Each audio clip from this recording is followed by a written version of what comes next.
आपने हाल ही में अमेरिका का दौरा किया और डोनाल्ड ट्रंप के साथ अपनी दोस्ती को फिर से मजबूत किया। एक दोस्त और नेता के रूप में आपको डोनाल्ड ट्रंप के बारे में क्या पसंद है? मैं घटना का वर्णन करना चाहूंगा। शायद आप उससे जज कर सकते हैं कि कौन सी बातों की तरफ मैं कह रहा हूं। अब जैसे हमारा ह्यूस्टन में एक कार्यक्रम था, हाउडी मोदी, और मैं और राष्ट्रपति ट्रंप दोनों, और पूरा स्टेडियम खचाखच भरा हुआ था। इतने लोगों का होना अमेरिका के जीवन के अंदर बहुत बड़ी घटना है। खेलकूद के मैदान में, तो पॉलिटिकल रैली में इतने बड़े लोग होना बहुत बड़ी बात है। तो इंडियन डायस्पोरा के लोग इकट्ठा आए थे। तो हम लोग दोनों स्पीच किए। वो नीचे बैठ करके मुझे सुन रहे थे। अब ये उनका बड़प्पन है जी। अमेरिका के राष्ट्रपति स्टेडियम में नीचे बैठ करके सुन रहे हो और मैं मंच पर से भाषण कर रहा हूं। ये उनका बड़प्पन है। मैं भाषण करके नीचे गया, और हम तो जानते हैं कि अमेरिका की सिक्योरिटी की कितनी बड़ी वो रहता है, कितने प्रकार की स्क्रूटिनी होती है। मैं जाकर के वो रहे इसके लिए धन्यवाद करने गया। फिर मैंने उनको ऐसे ही कहा, अगर मैंने कहा आपको इतराज ना हो तो आइए हम जरा एक पूरे स्टेडियम का चक्कर काट के आते हैं। इतने लोग हैं तो हाथ ऊपर करके नमस्ते करके आ जाते हैं। अब ये अमेरिका की लाइफ में ये इम्पॉसिबल है कि हजारों की भीड़ में अमेरिकन हाँ, राष्ट्रपति हाँ। चल पड़े, एक पल का भी विलंब किए बिना वो मेरे साथ चल पड़े भीड़ में। अमेरिका की जो सुरक्षा तंत्र था पूरा एकदम से वो हो गया था, डिस्टर्ब हो गया था। मेरे लिए टच कर गया कि इस व्यक्ति में हिम्मत है, ये डिसीजन खुद लेते हैं। और दूसरा, मोदी पर उनको भरोसा है कि मोदी ले जा रहा है तो चलिए चलते हैं। तो ये आपसी विश्वास का भाव, ये इतना हमारा मजबूती मैंने उसी दिन देखा। और मैंने राष्ट्रपति ट्रंप को उस दिन जिस रूप में महसूस किया कि सिक्योरिटी वालों को पूछे बिना मेरे साथ चल देना हजारों लोगों के बीच में, अब उसका वीडियो देखोगे तो आपको आश्चर्य होगा। और जब उन पर गोली चली अब इस चुनाव कैंपेन में, तो मुझे राष्ट्रपति ट्रंप एक ही नजर आए। उस स्टेडियम में मेरा हाथ पकड़ करके चलने वाले ट्रंप, और गोली लगने के बाद भी अमेरिका के लिए जीना, अमेरिका के लिए ही जिंदगी, ये जो उनका रिफ्लेक्शन था।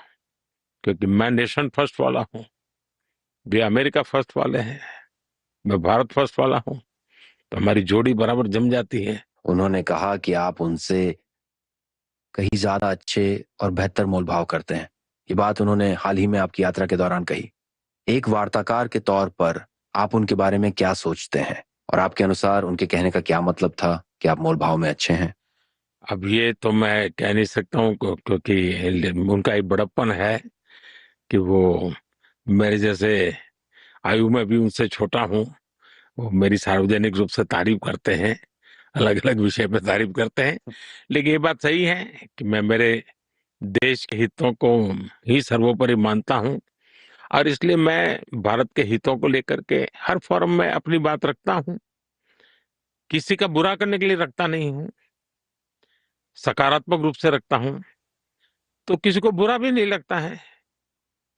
लेकिन मेरे आग्रह को तो सब कोई जानते हैं कि भाई मोदी है तो इन चीजों का आग्रह करेगा। और वो तो मेरे देश के लोगों ने मुझे वो काम दिया है, तो मैं तो मेरे देश ही मेरा हाईकमांड है, मैं तो उनकी इच्छा का ही पालन करूंगा। आपने इस बारे में बात की है कि आपके पास दुनिया में शांति स्थापित करने का कौशल है, अनुभव है, जियोपॉलिटिकल दबदबा है। आज दुनिया में और वर्ल्ड स्टेज पर सबसे बड़ा पीसमेकर बनने के लिए जबकि कई वॉर्स चल रही हैं। क्या आप मुझे बता सकते हैं कि आप शांति की स्थापना कैसे करेंगे? दो देशों के युद्ध के बीच शांति समझौता लाने में मदद कर सकते हैं। उदाहरण के तौर पर रूस एंड यूक्रेन। आप देखिए, मैं उस देश का प्रतिनिधित्व कर रहा हूं जो भगवान बुद्ध की भूमि है। मैं उस देश का प्रतिनिधित्व कर रहा हूं जो महात्मा गांधी की भूमि है। और ये ऐसा महापुरुष हैं कि जिनके उपदेश, जिनका वाणी, वर्तन, व्यवहार पूरी तरह शांति को समर्पित है।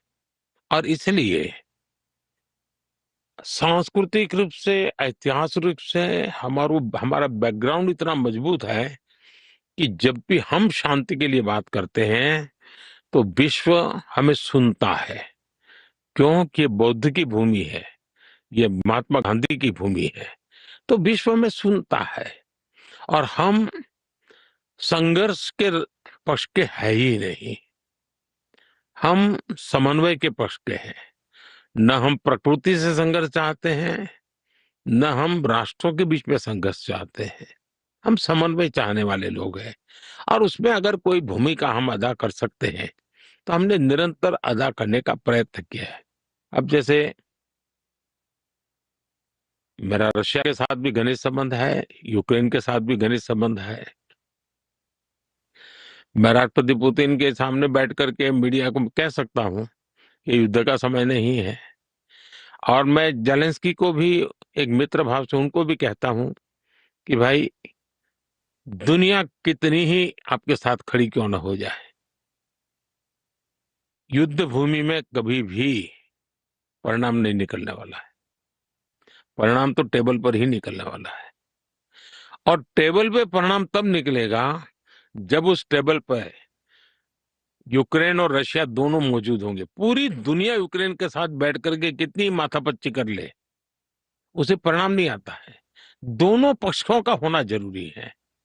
और शुरू में समझा नहीं पा रहा था, लेकिन आज जो इस प्रकार का वातावरण बना है उससे मुझे लगता है कि अब रशिया, यूक्रेन, मैं आशावादी हूं कि बहुत उन्होंने खुद ने तो गंवाया है, दुनिया का बहुत नुकसान हुआ है। ग्लोबल साउथ को सबसे ज्यादा नुकसान हुआ है। पूरे विश्व में फूड, फ्यूल एंड फर्टिलाइजर उसका संकट रहा है।